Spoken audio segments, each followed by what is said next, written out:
আমরা এখন পুটিয়া রাজবাড়ির সেই পাঁচালির ভিতরেই রয়েছি দাঁড়িয়ে। আপনারা দেখতে পাচ্ছেন সে পুটিয়া রাজবাড়ি, খুব সুন্দর আসলে দেখতে, বিশাল আকৃতির এই রাজবাড়ি। আপনারা ওই দূরে দেখেন যে মন্দির, আর এই দেখেন সেই ওনাদের সে মন্দিরটা, বিশাল আকৃতির একটা মন্দির, সুন্দর নকশা করা। পাশে সব পাশে রাজবাড়ির, চলো নদীকে যাই মামা, হ্যাঁ সামনে এগিয়ে যাই। এখন সে পুটিয়া রাজবাড়ির ভিতরেই ঢুকছি, নিচতলায়। আমরা উপর 2 তলাতে যাচ্ছি, আপনারা দেখতে পাচ্ছেন। আসলে খুব সুন্দর একটি জায়গা, রাজবাড়িটা আসলে দেখার মতন। আমরা এই যে এটাকে কাঠ দিয়ে তৈরি, নিচে আসলে দেখেন, উপরেও দেখেন সে কাঠ, সবই কাঠ, তার সাথে কিছু লোহা রয়েছে। কি সুন্দরভাবে সিঁড়িগুলো করা, যা এখন যে ইট বালু দিয়ে যা এখন দেখতে পাচ্ছেন। সামনে আমার ভাগ্নে সুজল বালা ও 2 তলায় দাঁড়িয়ে আছে, দেখাচ্ছে। দেখেন, দেখেন যে নকশাগুলো কত সুন্দর, পিলারের যে নকশাগুলো, যে বাইরের অংশ। ভাগ্নে ঘুরে ঘুরে দেখছে। এই যে আমরা 2 তলায় এখন দাঁড়ানো, দেখতে পাচ্ছেন। আসলে নকশাগুলো খুবই চমৎকার। হ্যাঁ, আমি সব জায়গাতে চেষ্টা করছি নেওয়ার।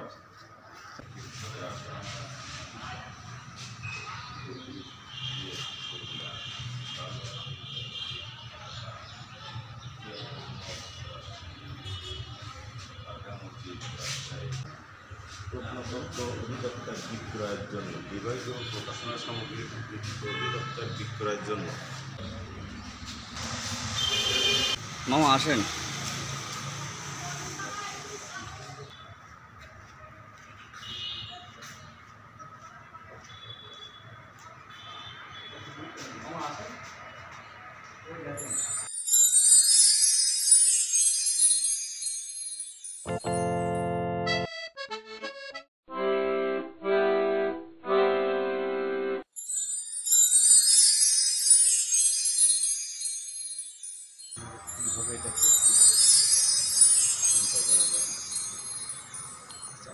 আমরা ওপাশে যাই, ওপাশে যাই।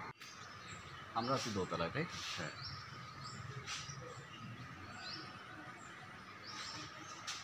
আমরা এখন 2 তলার পরেই আছি।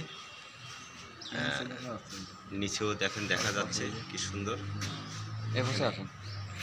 এখানে অনেক দর্শনার্থীরা প্রতিদিনই আসে। এখানে টিকিট কেটেই ভিতরে ঢুকতে হয়, 30 টাকার টিকিট। আপনি 1 তলা এবং 2 তলার কিছু অংশ ঘুরে ফিরে দেখতে পারবেন, আর বাকিগুলো আসলে তালাবদ্ধ থাকে।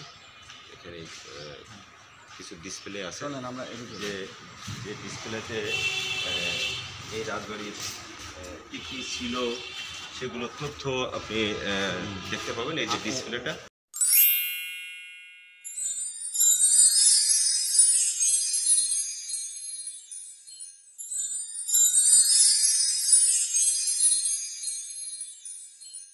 এই যে রাজবাড়ির ভিতরের অংশ, এই যে মন্দির, হ্যাঁ।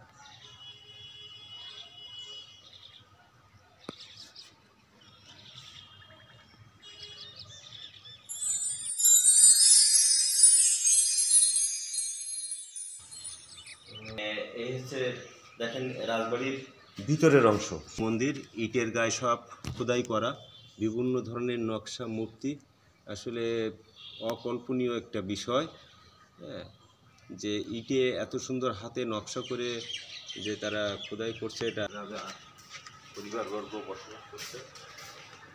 এগুলো আবার সমস্ত যাচ্ছে, আমাদের সময় শেষ। এখন আমরা চলে যাব। অল্প একটু দেখা যায়, এদিকে আসেন।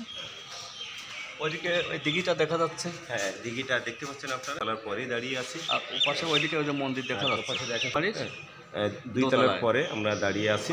রাজপ্রাসাদ আর বিল্ডিংয়ের ভিতর অনেক পার্থক্য। আমরা নেমে যাই, আমরা এখন নেমে যাচ্ছি সেই সিঁড়ি।